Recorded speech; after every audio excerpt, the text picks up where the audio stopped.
Good afternoon everybody, welcome back to Market Insights with Linux and welcome to this new video and your weekly update on Tesla. We're going to do a full update here on Tesla, both technically and fundamentally. There's a couple of interesting things I think we need to talk about. Also something that came in earlier today by Wolf Research, but we'll talk about that in a moment. I think that's interesting, especially going into Q4.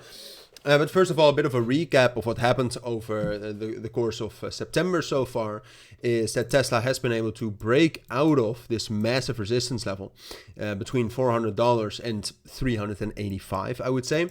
Now, the key reason for that, I think, is just in general equity strength. First of all, not entirely. But equities have been incredibly strong, and equities have rallied during this entire period of time when Tesla was consolidating. So this is partially Tesla catching up to the trend. But outside of that, and that is something we spoke about last week as well, there have been two major events regarding Tesla and Elon Musk. Obviously, first of all, with that whole pay package plan that was bound to very, very ambitious objectives for Tesla. So that was good news, right?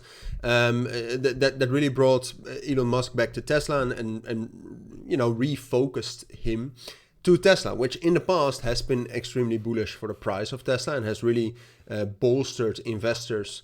How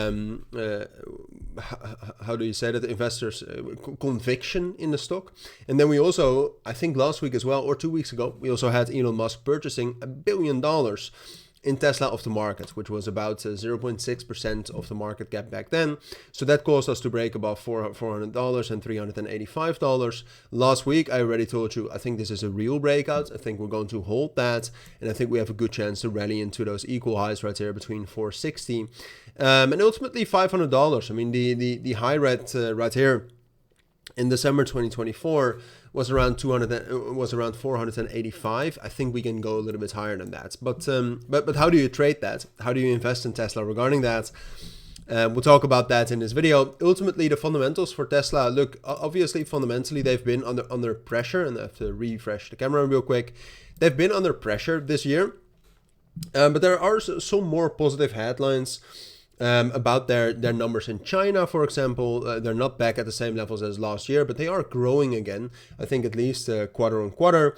And then outside of that, what we heard earlier today, which I wanted to reference, is that Wolf Research expects Tesla to deliver 465,000 to 470,000 vehicles in Q3, well above the 444,000 consensus. Which is driven by a couple of things, and their consensus for the EPS. The next earnings event for Tesla is the 22nd of October, so that still takes a little bit less than a month. So be patient. But their EPS estimate is 55 to 60 cents per share, while the consensus is 49 cents per share. And usually when you see something like this coming out, like the only reason why they would post that is if they are relatively confident about that.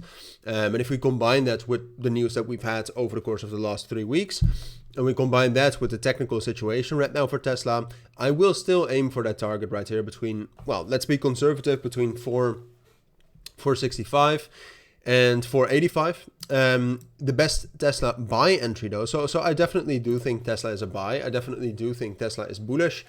I don't think that's controversial at all. I think most people are saying that at this point of time.